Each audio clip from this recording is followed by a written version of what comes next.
कागल तालुक्यातील सावर्डे बुद्रुक येथे सायकलवरून पोहायला निघालेल्या आयुष शिवाजी हरेल वय 14 या शाळकरी मुलाचा संरक्षण कठड्याला धडकून दुर्दैवी मृत्यू झाला, तर त्याचा भाऊ अनुज नेताजी हरेल वय 16 याला गंभीर दुखापत झाली आहे.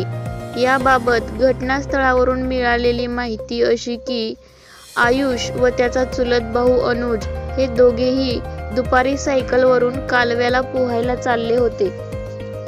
वेगात असणाऱ्या सायकलवरील ताबा सुटल्याने रस्त्याच्या कडेला असणाऱ्या सिमेंटच्या कठड्यावर सायकल जोरात धडकली. यामध्ये आयुषच्या डोक्याला मार लागून तो गंभीर जखमी झाला. त्याला व अनुजला तत्काळ कोल्हापूर येथील खासगी रुग्णालयात उपचारासाठी दाखल करण्यात आले, परंतु उपचारापूर्वीच आयुषचा मृत्यू झाल्याचे डॉक्टरांनी सांगितले.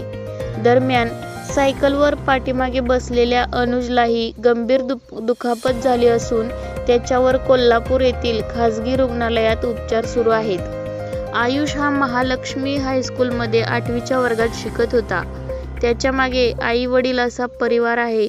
तो एकुलता एक होता. यात्रा असतानाही आयुषला पोहायला जाण्यासाठी घाई करत होता. उभा राहूनच त्याने जेवण केले. गावची महालक्ष्मी यात्रा असल्याने संपूर्ण गाव गजबजून गेले होते. यावेळी यात्रेसाठी आलेले नातेवाईक आयुषला बसून जेवण कर म्हणून सांगत होते. त्याचे मित्रही त्याला यात्रेत जाण्यासाठी बोलवत होते, परंतु लगेच पोहून येतो म्हणत तो पोहायला गेला. यात्रा असल्यामुळे सर्वजण गडबडीत होते.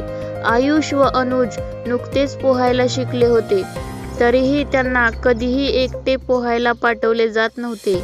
मित्रपरिवार आणि वडीलधारी मंडळी सोबत घेऊनच त्यांना पोहायला घेऊन जात असत.